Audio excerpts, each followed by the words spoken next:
निकाल लीजिए। पेपर है आज 6 फरवरी 2023 का। सीडीपी पूरे मज़ेदार तरीक़ा से किया जाएगा। प्रश्न है आपका, सुनिएगा ध्यान से, कि विकास डैश है। क्या है भाई? बदलाव किया जा सकता है। एक सेकेंड रुकिएगा। विकास डैश है, तो विकास डैश है तो एक आयामी होगा? नहीं होगा। एक दिशीय होगा? में बदलाव किया जा सकता है। बात सही है, क्योंकि विकास आज आपका जितना नंबर आ रहा है, मेहनत करिएगा और ज़्यादा नंबर आएगा, तो बदलाव किया जा सकता है। और डी बोला कि अनुवांशिक द्वारा पूर्ण रूप से निर्धारित किया जा सकता है। यहाँ पे जो पूर्ण रूप है वो आपका गलत है। सबसे बेटर उत्तर कौन होगा? सी। आ जाइए नेक्स्ट पर। कहता है इनमें से कौन सा पूर्णतः अनुवांशिक द्वारा पूर्व निर्धारित होता है? आँख का रंग एक ही मात्र प्रश्न आता है बार बार। आँख का रंग ही केवल अनुवांशिकता से मतलब रखता है कि आँख का रंग कैसा है, दादा परदादा की आँख के ऊपर निर्भर करता है। तो आपका उत्तर क्या जाएगा? बी। नेक्स्ट है कि सीखने की वह प्रक्रिया क्या कहलाती है जिसमें बच्चे स्कूली जैसी सामाजिक संस्थाओं में प्रवेश करके सीखते हैं? हाँ, स्कूल की बात किया बोले तो द्वितीय समाजीकरण। उत्तर कौन जाएगा? डी हो जाएगा। नेक्स्ट है, प्रश्न कहता है कि कोलबर्ग के भौतिक विकास सिद्धांत के स्तर पारंपरिक नैतिकता की तीसरी अवस्था को क्या कहा जाता है? हाँ, देखिए पारंपरिक नैतिकता का एक तीसरा स्तर है। दो ही हम लोगों को पढ़ना है। दूसरी के तीसरा कहेगा तो अच्छा लगता है। सुनिएगा ध्यान से, दो ही स्तर होता है उसमें, लेकिन एक अलग से इसका एक नाम रखा गया है, अच्छा लड़का अच्छा लड़की का, क्योंकि कोई भी इनका नाम नहीं है, एक अलग से बनाया गया है। अच्छा लड़का अच्छा लड़की। एक यांत्रिक अभिमुखीकरण जो चोरी वाला बात होता है, हिंज दवाई चोरी करता है, एक यांत्रिक वाला भी एक अलग से आता है। ठीक है, एक अच्छा लड़का एक अच्छा लड़की भी ये अलग से आता है। ठीक है। नेक्स्ट है जीन पियाजे के संज्ञानात्मक जीन पियाजे के सिद्धांत में वर्तमान स्कीमा द्वारा परिवेश को पाने की असमर्थता के कारण एक नए स्कीमा की रचना क्या कहलाता है? समायोजन। कभी भी कहे कि भाई नया स्कीमा, वो भी क्या चीज बदलाव करने की बात कर रहा है यहाँ पे। ठीक है, नए स्कीमा की रचना कर रहा है, माने पुराने स्कीमा में कुछ ना कुछ क्या कर रहा है, बदलाव करके नया चीज कर रहा है। जहां भी बदलाव हो, परिवर्तन हो, नया हो, वहां पे क्या जाएगा? समायोजन जाएगा। नेक्स्ट है कि पियाजे के अनुसार कौन सा प्रत्यय या कार्य रूप सूचना को संगठित और प्रतिपादित करता है? सूचना का एक पैकेट है, वो कौन सा है? तो ये स्कीमा जो है वह सूचना का पैकेट कहलाता है। उत्तर कौन सा जाएगा? बी पर। नेक्स्ट पर चले। नेक्स्ट प्रश्न कहता है कि रश्मि अपनी कक्षा में विद्यार्थियों के सीखने की क्षमता को ध्यान में रखकर विभिन्न प्रकार के कार्यकलाप का उपयोग कर रही है और सहपाठी द्वारा अधिगम को बढ़ावा देने के लिए समूह भी बनाती है। निम्नलिखित में कौन सा इसका समर्थन करता है? देखिए, समूह बना करके उसमें सहपाठियों के द्वारा अधिगम को बढ़ावा देना। सहपाठी किसमें होता है? समूह में। और समूह होता कहाँ है? तो समाज में। और समाज किनका है? ले भाई उसकी साहब का। चलिए नेक्स्ट है, कहता है प्रश्न इनमें से कौन सा अध्यापक द्वारा पार का उदाहरण नहीं है? पार माने आंशिक रूप से सहायता करना, सांकेतिक रूप से सहायता करना, थोड़ा थोड़ा सहायता करना। तो इसमें बताइए कौन सा नहीं है? रटना पार नहीं है। ठीक है, बाकी सारा संकेत इशारा पार है। साथी आपका सहयोग कर दे रहा है, वहां पे पार हो जा रहा है। पार बोले तो क्या? आंशिक रूप में सहयोग। नेक्स्ट, निम्नलिखित में कौन सी शिक्षण पद्धति संरचनावादी कक्षा के लिए उपयुक्त नहीं है? वेदन एवं दोहराव। हाँ, वेधन एवं दोहराव। इसको क्या कहते हैं? ड्रिल अभ्यास। ड्रिल अभ्यास कभी भी सही गया नहीं गया है और ना ही जाएगा। ठीक है, उत्तर कौन सा? चलिए, बहुत बेटर। अब आते हैं नेक्स्ट प्रश्न। कहता है भाई निम्नलिखित में से किसने समान बुद्धि के विचार को नकारा और बुद्धि को अनेक विशिष्ट संसाधनों की संक्रियाओं के पदों में परिभाषित किया? बीने साहब। सीधी सी बात है, अनेक बुद्धि तो हावर्ड गार्डनर साहब का बी ने दिया है का? नहीं होगा, बी ने। अनेक प्रकार की बुद्धि जो होती है हावर्ड गार्डनर साहब का होता है। 10 का उत्तर डी पड़ जाएगा। ठीक है, जी जी जी। अनेक प्रकार की बुद्धि तो ये गार्डनर साहब का है।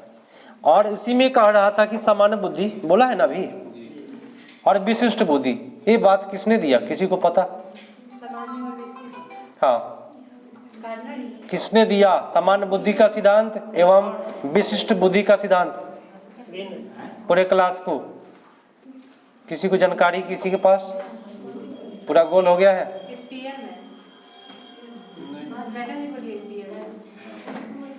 स्पीयरमैन ना ठीक चल रहा था, थोड़ा सा वहाँ पे सुधारने वाली बात है कि ये सामान्य बुद्धि और विशिष्ट बुद्धि स्पीयरमैन साहब का ही है। ठीक है, आप रास्ते पर थे, क्योंकि उसी को कहते हैं जनरल जी कारक और एस फैक्टर एवं जी फैक्टर।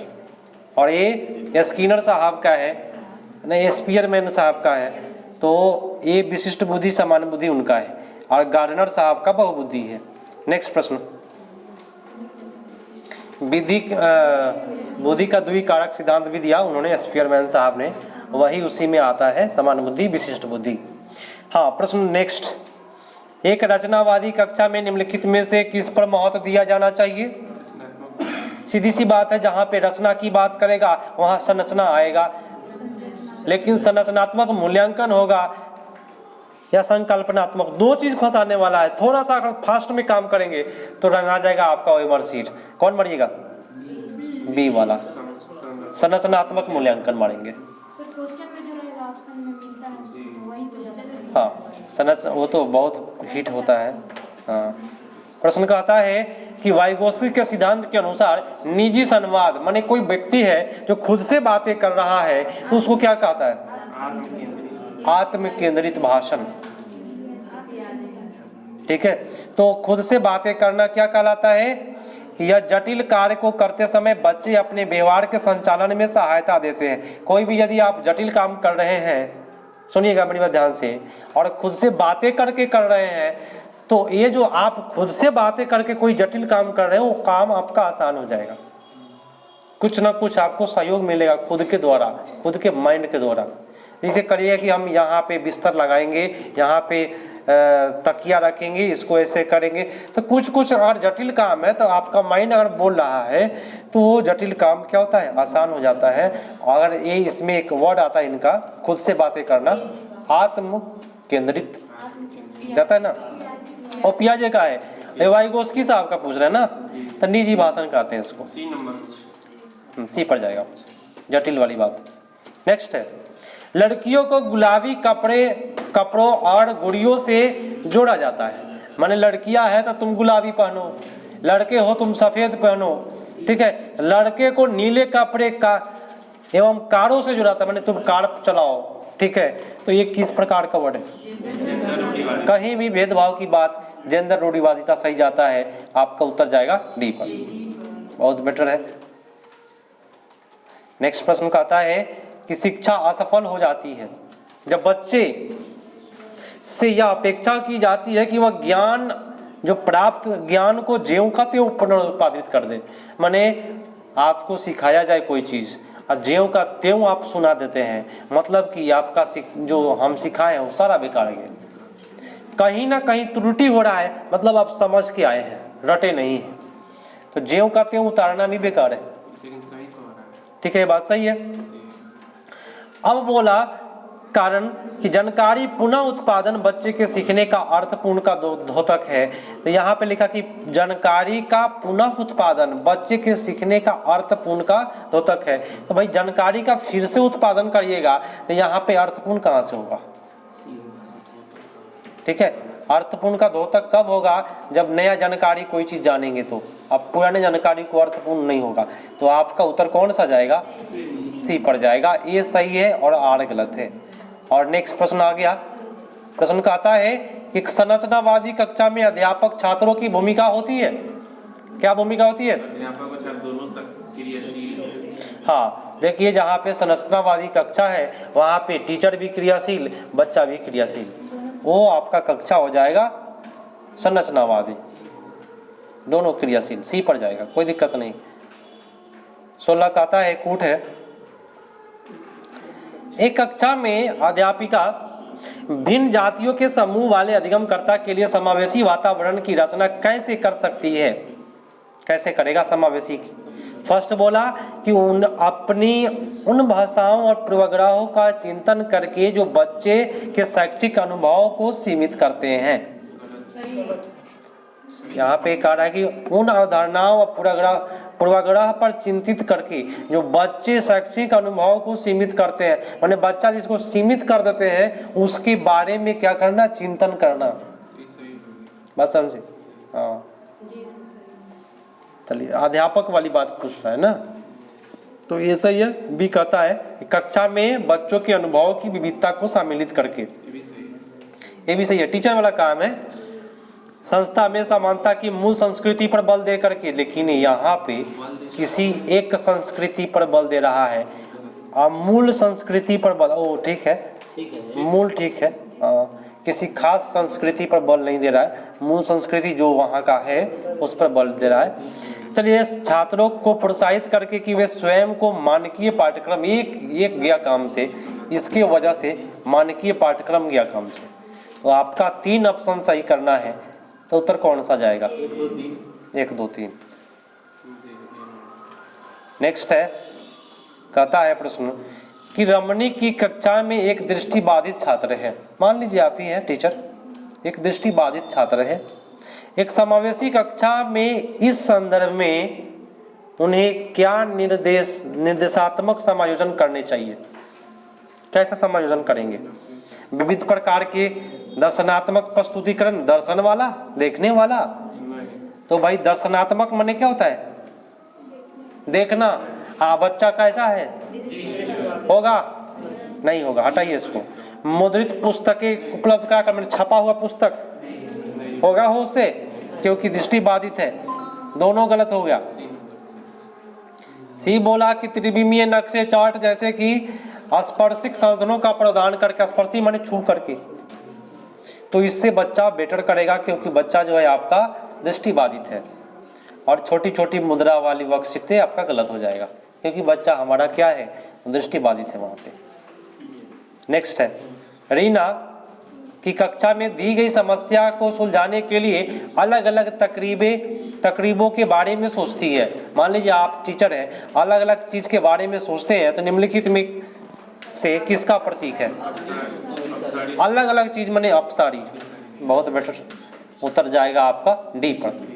नेक्स्ट प्रश्न कहता है कि भाई 61 राजू 61 के स्थान पर 16 लिख देता है, पकड़िएगा ध्यान से, और डी के बदले में डी अक्षर में अक्सर भ्रमित हो जाता है। तो क्या लक्षण है?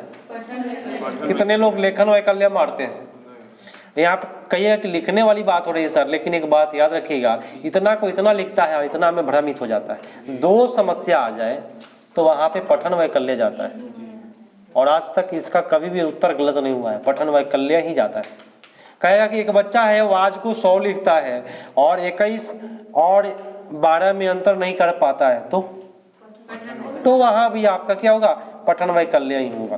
2 समस्या आ गया तो डिसलेक्सिया पर चला जाएगा। अच्छा, एक समावेशी कक्षा में विशेष बच्चों को किस प्रकार सहायता मिल सकता है? किस प्रकार से सहायता मिलेगा? फर्स्ट बोला कि भाई व्यक्ति के लक्षण का निर्धारण करके, क्या सही है? लक्षण का निर्धारण करेंगे पहले, लक्ष्यों का, सॉरी लक्षण नहीं, लक्ष्य का निर्धारण करेंगे, ठीक है। तो लक्ष्य का निर्धारण देखिए, प्रश्न में कह रहा है कि सहायता मिल सकता है किसको, बच्चा को। तो आप उसके लक्ष्य को निर्धारित कर देंगे तो एक प्रकार से उसको सोचने का जो सहायता है वो और बेटर हो जाएगा। तो एक लक्ष्य का निर्धारण कर दिया तो सहायता हो गया।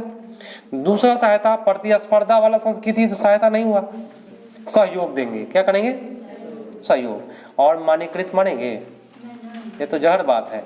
उत्तर कौन गया, सी।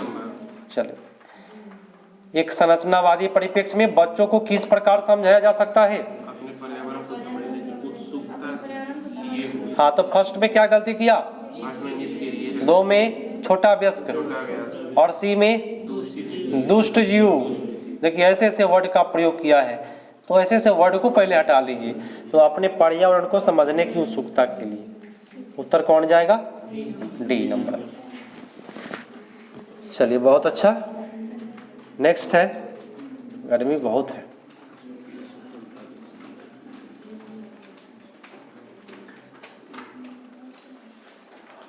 प्रश्न कहता है, सुनिए, अब किसी तरह से एडजस्ट करना पड़ेगा गर्मी को। प्रश्न कहता है कि बच्चे की असफलता के संदर्भ में निम्नलिखित में कौन सा कथन सही है। बच्चा फेल क्यों करता है।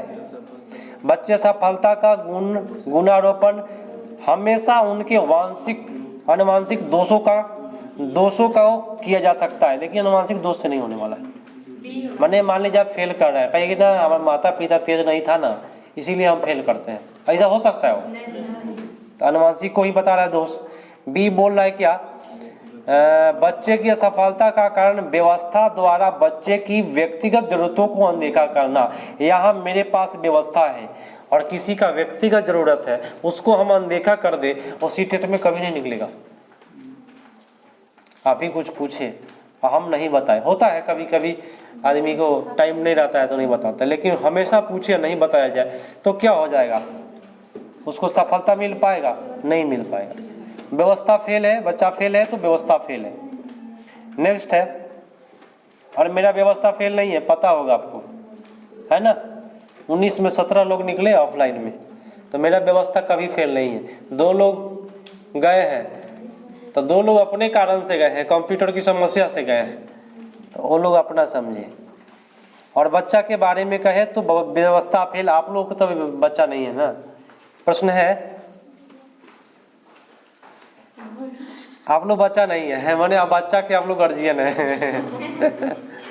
एक शिक्षिका अपनी प्राथमिक कक्षा में अर्थपूर्ण अधिगम को कैसे बढ़ावा दे सकती है। फर्स्ट बोला वेधन अभ्यास के द्वारा। कभी वेधन सही जाएगा, नहीं जाने वाला है। बी क्या बोला, प्रतिस्पर्धा को बढ़ावा देकर, सही जाएगा, नहीं जाने वाला है। सी बोला विषय वस्तु का विद्यार्थियों के जीवन के साथ संबंध स्थापित करके, ये ठीक है, ये सबसे बेटर है।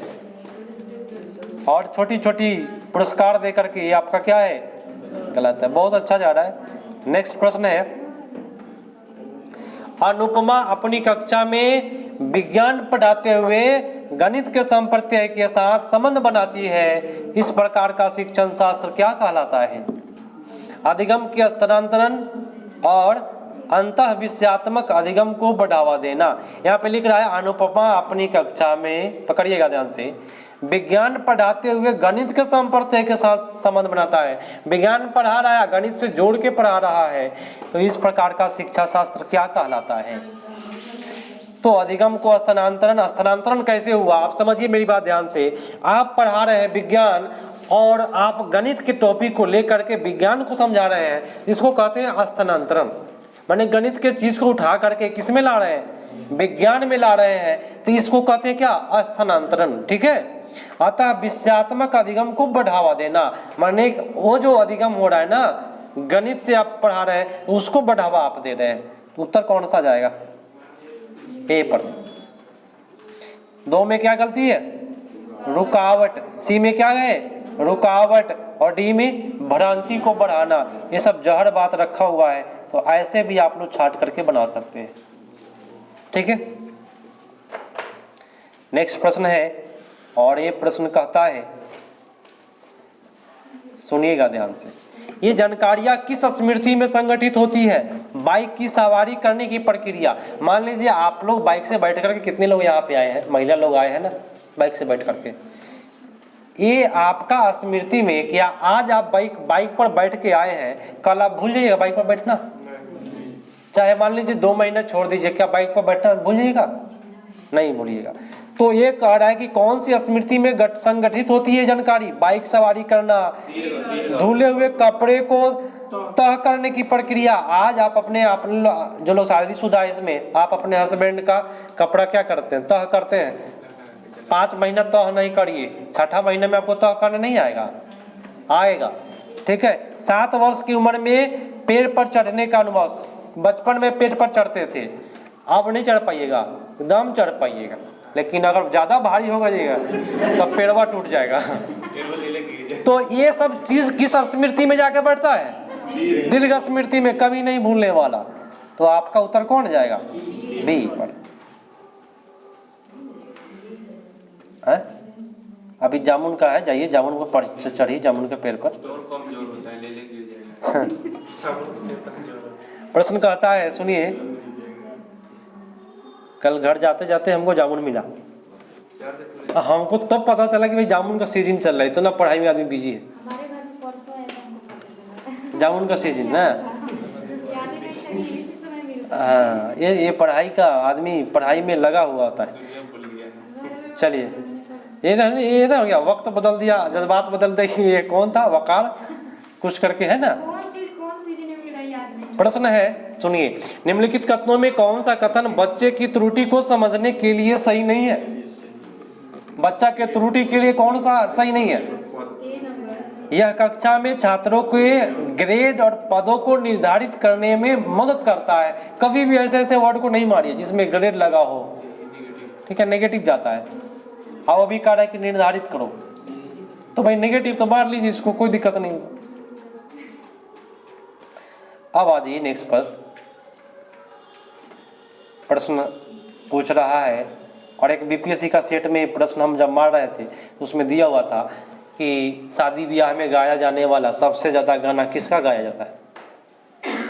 अभी अभी चल रहा है गाना शारदा सिन्हा ना। इस प्रकार का भी प्रश्न आपको माइनली पूछता है। चलिए, आप लोग आइएगा तुरंत बीपीएससी में। जो लोग भरना चाहेंगे तैयारी ठीक है, भरिएगा, और नहीं है चांस नहीं गवाइएगा। अतुल प्रसाद पूरा एकदम क्लियर कर दिया कि चांस। भरने का मतलब मेरा कस्तूरबा गांधी वाला एग्जाम दिए थे ना, तो वो निकल गया है उसका। तो आप भर दीजिए। और उसका आगे भी आया है, और काउंसलिंग के लिए भेज दीजिए। हाँ तो अच्छा है। काउंसलिंग का डेट आएगा, तो इसलिए मेरा भाई बोला है इधर तो एक हो ही रहा है। हाँ तो एक चांस गंवा कर देखिए, क्या दिक्कत? एक चांस गंवा लीजिए एक बार। और नहीं हो तो इसमें गंवा दीजिए। गंवाना ही कहेंगे। चांस से पूरा होने का। मेन बात है कि सिलेबस का सही था नहीं है। अगर गंवाना भी चाहते हैं तो आप अपने बलबूते पर गंवाइए। खूब अच्छा नॉलेज है, पकड़ बना है। एक आदमी से पता चला है, मेरे गांव का एक आदमी है, ठीक है, टीचर ही है, सरकारी टीचर। उनका हर साल बीपीएससी पीटी निकलता है, हर साल। माने साल में 2 बार होता है, 1 बार होता है, कभी कभी होता है ना। हर साल पीटी निकाल देता है बेचारा।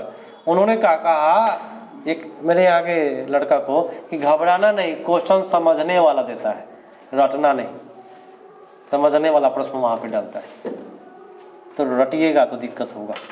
प्रश्न कहता है, आइए, कि किस प्रकार के प्रेरणा उन गतिविधियों से जुड़ी है जो अपने आप में आनंददायक और संतोषजनक है। अगर आप अंदर से प्रेरित है कि हम भाई निकाल देंगे, तो ये सबसे बड़ा संतोष का प्रतीक है। आनंददायक आता है, आनंद आता है कि हम निकाल देंगे।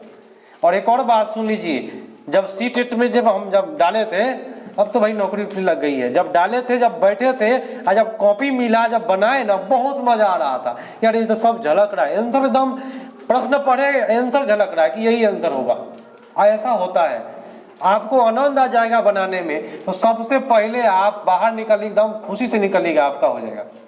सीटेट बहुत आसान है, बस आनंद आना चाहिए अंदर। अब मजे नहीं करे और खोज रहे थे लेकिन मिल ही ना रहा था, तो ये होगा था बिना आनंद का काम। तो आनंद आ गया तो समझिए कि आपका क्या है, आप अंदर से प्रेरित है। ठीक है, नेक्स्ट पर आते हैं। प्रश्न कहता है, सुनिएगा ध्यान से। शिक्षिकाओं की अपनी विद्यार्थियों से, एक सेकेंड, अपने विद्यार्थियों से अपेक्षा उनके अधिगम पर महत्वपूर्ण प्रभाव डालता है। ठीक बोल रहा है? बताइए, आप एक टीचर है, विद्यार्थी से अपेक्षा कर रहे हैं, ये क्या प्रभाव डालता है? अधिगम के लिए अच्छा प्रभाव डालता है, महत्वपूर्ण प्रभाव डालता है। ये ठीक है, ठीक है। और बी कहता है गलत, क्या बोला? कह रहा कि कोई संबंध नहीं रखता, नहीं है। और डी में क्या, सी में गलत क्या? नहीं डालता है। और डी में एकमात्र निर्धारक है। तो ऐसे ऐसे वर्ड जो आप लोगों को पता चल गया है ये सब जहर है, इसको कभी नहीं मानिएगा। लेकिन वहां पे दिमाग खुलना चाहिए कि कौन सा वर्ड आपका बेकार वर्ड है, क्योंकि नया एग्जाम होता है, कोई भी एग्जाम हो उसमें पूरा नया वर्ड का यूज करता है, पकड़ में आ जाता है कि हाँ ये चीज गलत है इसमें। प्रश्न बोला कि बाल केंद्रित कक्षा का सृजन कैसे किया जा सकता है? बाल केंद्रित का कैसे आप निर्माण कर सकते हैं? तो शिक्षार्थियों को उनके निष्पादन के बारे में समय समय पर आप प्रतिपुष्टि दीजिए। समय समय पर उसको क्या करना है? प्रतिपुष्टि देना, ये सबसे बेटर माना जाता है। लेकिन बी में देखिए घटिया वर्ड का यूज किया है, हतोत्साहित करने के लिए, निष्क्रिय रख करके। और सी में क्या गलती है? परीक्षा लेकर के, भय की अवस्था में रख करके। और डी में प्रतिस्पर्धा को प्रोत्साहित करके। तो ऐसे ऐसे वर्ड दिए हुए हैं जिससे कि आप आराम से मार सकते हैं, कोई दिक्कत नहीं। और एक सूचना मैं आप लोग को बता देता हूँ सभी को, आप लोग ऑफलाइन वाले, ऑनलाइन वाले, आप लोग भी ऑनलाइन में आते हैं, सभी के लिए सूचना कि अब तो ऑफलाइन एग्जाम होने वाला है। तो ऑफलाइन का जितना भी पेपर हुआ है सारा पेपर हम आपको ऑनलाइन भी कराएंगे और आप लोग को ऑफलाइन भी कराएंगे। और ऑफलाइन का जो संस्कृत हुआ है उसको करना बेटर है। ऑनलाइन के, ऑनलाइन जैसे ही खत्म होगा ऑफलाइन का संस्कृत भी करेंगे, वो भी अच्छे तरीका से एकदम एक एक चीज तोड़ तोड़ के। और ऑफलाइन का अभी भी संस्कृत आप लोग करना चाहते हैं तो टोटल प्ले लिस्ट में होगा, पुराना वाला में लगभग 100 से ज़्यादा प्रश्न है एक वीडियो में संस्कृत का। ध्यान से सुन लीजिए, 100 से ज़्यादा प्रश्न है संस्कृत का। हाँ, वह व्यक्ति मेरे साथ एक व्यक्ति का ज्वाइनिंग हुआ है, नालंदा विश्वविद्यालय, नालंदा घर है उनका, वहाँ का एक टीचर है मेरे साथ में है। वो भी कहा कि ये 6 to 8 डाले, फिर से डाले हैं मैंने सीटेट में नंबर बढ़ाने के लिए। और वहाँ पे वीडियो देख करके, खाली वही वीडियो देख कर गए थे, और वहाँ एग्जाम देकर निकले, सर आपके जैसा ऑपरेशन करके आए हैं, 23 नंबर आया, बाकी सब में फेल है, बाकी सब स्थिति खराब हो गया। और रोज वीडियो बेचारा वो देखता है। मेरे साथ में ही ज्वाइनिंग हो गया, 82 नंबर पर ही ज्वाइनिंग हुआ था, ठीक है। और शायद देख भी रहेंगे ऑनलाइन में, तो कमेंट भी पड़ेगा। चलिए, राष्ट्रीय शिक्षा नीति 2020 क्या प्रस्तावित करती है? विद्यालय की पाठ्यचर्या की विषय वस्तु में कटौती। भाई आप बताइए, विषय वस्तु में कटौती किया गया है 2020 के शिक्षा नीति के तहत, क्योंकि पहले बहुत सारा बुक होता था, उसमें कुछ कटौती किया गया है, बुक बढ़ा दिया गया है, लेकिन उसमें के जो सिलेबस है उसमें से कटौती किया गया है। लगभग 16-17 चैप्टर आता था, लेकिन अब कम कर दिया गया है। तो कटौती किया गया ताकि बच्चा को बोझ न पड़े। विद्यालय की पाठ्यचर्या में लचीलापन में वृद्धि, ठीक मानेंगे? लचीलापन ठीक है, लेकिन रटन तो अभ्यास को महत्व देना ये कभी भी नहीं करेगा शिक्षा नीति। और 4 कहता है विवेचनात्मक चिंतन को, तो ये भी बेटर है, जहाँ पे चिंतन हो वो तो होगा ही। तो आपका 1, 2 और 4 सही चला जाएगा। सी नंबर ये समाप्त हुआ।